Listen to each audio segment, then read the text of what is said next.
Hello.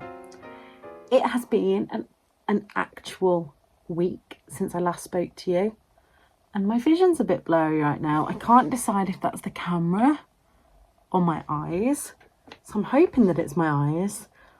That's the Hoover there. Yeah, it is 11:20 on Monday, and I've just had a weird week. That's the only way I can describe it. I was really tired and really run down at the beginning of it, having come off a lot of shifts. I think I spoke about that in the last vlog. So I've had the first of my 2 weeks off now. And the past couple of days I have been solo with Nana, which has been okay, but it just really makes you appreciate like all the things that I do, like that me and Tom do together. So like in a morning, one of us will get her things out in the bathroom while the other one's getting her up, and then Tom will get down on the floor and put her slippers on for me, and then one of us will make a cup of tea while the other one escorts her back and things like that. And it's just, yeah. So if anybody out there is doing the carers role on their own, like, I salute you. Yeah, and on the other note of caring, Bert is doing well. We took him to the vets on Friday. Did it feel Friday? Yeah. And the vets are just so lovely. So we've been between Coburn's in Colville and Dovecote Veterinary Hospital in Castle Donington, and literally everyone that we've dealt with has been amazing. Like, we're so lucky to have Bert doing well. He's still on steroid eye drops. I've been getting up at 6 a.m. to do it. 6, 2 and 10 I've been doing it. And do you know what? My Apple Watch informs me that I'm awake for about 6 minutes at 6 o'clock. I literally get up, have a wee, eye drops, back to bed for a couple of hours. Yeah, he's doing a lot better. You'll have seen from the clips that I've been getting him out onto the sofa with me. But if I do that, I literally have to be sat there, like, not reading or anything, because he's not allowed to jump down from the sofa yet. So I have to watch him like a hawk. But he seems to be doing okay. The last couple of days he started to get a bit annoyed at being in his cage. He's got another, it's a week on Thursday, his 6 weeks cage rest is up. So yeah, we are doing okay with Bertie. It's just, he doesn't understand now why he still has to be in the cage. He's still quite good. Like, after he eats, I say to him, get back in your cage, and he goes in. He's just getting really fussy with his litter tray. Like, even the tiniest of wheeze, I have to clean it up straight away, otherwise he just meows at me. So I've got 2 books to share with you, 2 books that I've read, some book mail, some books I picked up from the library, and then I'm going to answer your questions. So the first book is Cassandra in Reverse by Holly Smale. I talked about this in my last vlog, I think, but I love this book, so I had to pre-order myself a copy. I don't know, if I saw this just in a shop, I don't know if I'd pick it up, and yet this is such a wonderful story. This is following Cassandra and her breakup with Will, and Cassandra decides to go back in time and try and kind of fix her behaviours, because she thinks that it's her fault that Will broke up with her. And along the way, she just learns a lot about herself, being able to see decisions and things from a kind of secondary point of view. I absolutely love this. This is my top contemporary of the year so far.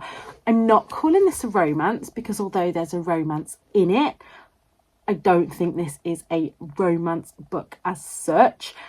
And yeah, that was definitely a 5-star read, and I had to go and pre-order it. This is supposed to be out on the 25th of April, so I got it a little bit early. And yeah, I was really impressed with that. Then my reading this week hasn't been too brilliant. I've started trying, let me show you. So I downloaded an app called Notability, and I think it's cost me £15 for the year, and it has changed my life. I've got so many different to-do lists, goal planning, gratitude journal, etc. But this is the bit that I wanted to share with you. I am getting fed up of having... So at the moment, I've been in a kind of, I just want to pick up new books all the time, and then neglecting older books that I'm either enjoying but not feeling the pull to pick them up, or not enjoying but not enough to DNF. And so I did myself this like reading tracker. I hope you can see that. So I've been putting like, so like this week it was the Cassandra Complex. I started it at 92% and finished it. And yeah, so the 2 books that I read this week, the first was The Affair by Claire Allen. Now, this was very kindly sent to me by the publishers via NetGalley. I really enjoyed Claire Allen's other books, and this, it had me gripped, but let's just say from the off that like cheating storylines are not the top for me anyway. And I ended up giving this a 2.5 star. I did enjoy it. There were quite a few little bits in it that I thought were quite... There was some ableist language used, which I didn't like. There was quite a lot of fat phobia. There was very much the pitting of these 2 women against each other, which it just brought it down for me. This is a good case of when I like the 0.5 star ratings. Like Victoria spoke about this in her vlog last week, and yeah, I didn't think it was bad enough to be a 2 star, but it wasn't good enough to be a 3 star. So yeah, it was an okay book. It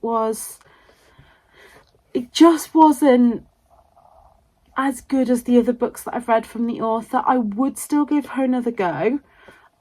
I hope that the author isn't going to go the way that Lucy Clark did with me. Lucy Clark's first book I read, or it wasn't her first book, but the first book that I read was a 5 star, and then I've been disappointed after that. But yeah, let's hope that was just unfortunate for me not liking that book. Like, I think even if it had been fantastic, because of the cheating aspect of it not being something that I particularly liked. Oh, and then the ending totally spoiled it for me. Like, I don't want to give it away because I'm sure there'll be people out there that want to read it, but I'd guessed part of the ending. I'd partially guessed it, and I really didn't like the ending, and endings are big for me. So then I DNF'd Rabbits for Food. Now this one I was really enjoying in one way, and this follows our main character Bunny, who has by all accounts had a mental breakdown. Now this is supposed to be razor sharp, astutely observed, and acerbically funny. I didn't see the funny side of it. I thought it was quite disrespectful of people with mental health conditions, and yeah, I DNF'd this at like 70% I think, because I was really trying to like it, because I did quite like the author's kind of writing style, but there were just too many things that were annoying me, so I DNF'd that. So that is Leaving the Connection. Shall I throw it over there? That was not the best idea I've ever had. So yeah, my reading week has been a little bit I say that. I am currently listening via BorrowBox from my library to Killjoy, the story about the No More Page 3 campaign, and that's really, really making me think. I'm really enjoying that. And I'm also reading via NetGalley the 7-10 split, which I'm sure I'll finish next week, so I'll come back and talk to you about that. But yeah, so my reading's going okay, but just the 2 that, well, one that I finished, one that I DNF'd, were not the ones. And then I popped into the library the other day to drop off some books, and they had a 20p book sale. So I picked up 29 Seconds by T.M. Logan. I liked The Holiday by T.M. Logan. It was a very easy read thriller, so I thought I'd try another book from him. And like I say, these were 20p. I picked up The Curious Heart of Isla Ray by Stephanie Butland because I loved the Lost and Found bookshop and Found in a Bookshop. I also picked up Practical Magic because Victoria loves this series. I already have the Book of Magic, so I need to ask Victoria again. Apparently you're supposed to read these not in publication order, I think. So yeah. And then I picked up Miranda Dickinson's Somewhere Beyond the Sea because I love Miranda Dickinson's writing. So I didn't think that this vlog was going to be very long, so I asked you guys for some questions, and so I'll just fly through them now. So if you are new here, this is a little bit of a snap kind of get to know me. I look an absolute mess. I'm really tired, but I wanted to just get this done and then I can get into bed. So the first question, I forgot to write down who asked me these, but these were across the community tab here and Instagram. This was highly inspired by Ali, who is from this I never know if it's This Little Wonderful Life or This Wonderful Little Life. I'm really sorry, Ali, that I never get your channel name right, but she has been daily vlogging this month and I love her April vlogs. I'm almost caught up now, I think, and she has been answering questions every few days, so yeah, I thought I'd jump on that bandwagon. So the first question is, what is your dream holiday destination? And there's nowhere that I really dream of going. Like, I would love to go to Madagascar and see lemurs in their natural habitat because I love lemurs, but A, it's too far, and B, it's too hot. The more kind of into my chronic illness that I get, the more I understand my own body and know that what I really want from a holiday is somewhere that I can relax, somewhere that's not too hot. I can't be up doing lots of activities every day. When we went to Salou last year, if you haven't seen the vlog, I'll link that below, but it really took a lot out of me doing the theme park days, so I had to have lots of downtime.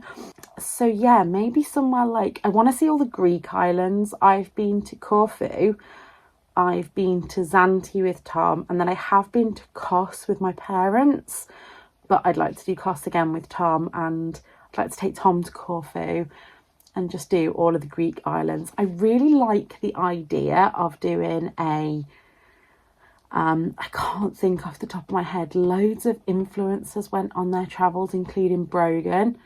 It's at Med Sailors, that's the one. I really like the idea of that, but I get seasick and yeah, I'm not sure. But that is one that is kind of, I like the idea of, but whether it would actually work for me, I don't know. So the next question is, did you have any other pets before Bert and Ernie? I will try and find some pictures to put in while I'm talking here, but yes, growing up I had rabbits and hamsters and fish, and then when I was 16 my mum and dad finally let me get a cat. So the cat was the first pet that was like solely mine and I had to look after, and his name was Simba. He was a Burmese and he was a gay cat. The breeder told us that she had kept him. He was a bit older than a kitten because she had kept him to use as the stud, and he wouldn't mate with the female cats. He would only mate with the male cats. So that's why she was selling him. And he was beautiful. He was stupid, but he was beautiful. And then when I moved to uni and I couldn't keep him anymore, my mum and dad and I decided to rehome him because my mum's not a massive animal lover. And yeah, he was rehomed with a nurse that I work with, so I used to get updates on him. Unfortunately, he did die quite young, and that was Simba. I don't know if I'll have any pictures of Simba. I probably have photos somewhere, but not digitally. And then a few, I think it was the same year that we got married. So me and Tom rented our first house together, the house that we were in until we moved in here with Nana actually. And after about 18 months of living there, we emailed the landlord and said, would we be allowed pets? And they were like, yeah, but if they do any damage, that's on you. And so we went over to adopt 2 kittens. and came up with 3 because there was 3 left and we didn't want to leave one on their own. So that was Dodger and Fagin, and the other one we called Oliver. And then when we went to the vets, it turned out that Oliver was a girl, so Oliver became Nancy, or Nancy Noodle. We kept them for a while, but as they got older, Nancy didn't get on with the boys, so we rehomed her. She just didn't want to be around them. The boys would play fight and would be fine, but if they tried to fight with her or play fight with her, she'd get really aggressive, really scared and hide. So then we had Dodger and Fagin, who, again, we sadly lost both of them. If you've been on my channel no, actually, I don't think I had YouTube when I had those. I think I started YouTube between sets of cats, and obviously we have now got Bert and Ernie. I think what I'm going to do, my throat's really dry, I think I'm going to do half of these questions now and save half for the next time I don't have enough to talk about in a vlog. So if there's any other questions you want to add, just leave them below. I'll add them to my list. So let's go through all the ones that are non-bookish, I think, for now. How many have I got left? 1, 2, 3, 4, 5, 6, 7, 8, 9. We'll do 5 more questions. Should we do 5? No, I'm going to just do 2 more. 2 more. So somebody has asked me, what do you do for work? So I think this is somebody that obviously hasn't been here a long time, maybe. So hi. I'm a support worker, so I used to work in the NHS as a healthcare assistant, and there is still part of me that would like to go back and do my nurse training, but I just don't know with my health if that's feasible. Certainly not feasible at the moment, because as well as my job as a support worker, I am a full-time carer for my nana who's 98 with Alzheimer's. So yeah, I work in learning disability support for a local charity, and I do what it says on the tin. I support people to live as independently as possible in their own homes. The next question is, do you prefer tea or coffee? And I am a coffee drinker through and through. Iced coffee when it's warm, hot coffee whenever. Give me the frappuccinos, this is going to make me sound so I don't even know what's a word, maybe bougie. We have 2 coffee machines at the moment. We have a Nescafe, what's it called? The one with George Clooney. Nespresso. We have a Nespresso machine, and we also recently got in the sale a Dolce Gusto machine, because I was buying a lot of these like Starbucks sachets of coffee and was really getting into them, and it was costing us an absolute fortune, and I don't get out much, so and so we ended up buying it in the sale. So yeah, I am a big coffee head, and on that note, I'm going to go and get into bed because I'm really, really tired. I'm going to get this edited and uploaded tomorrow.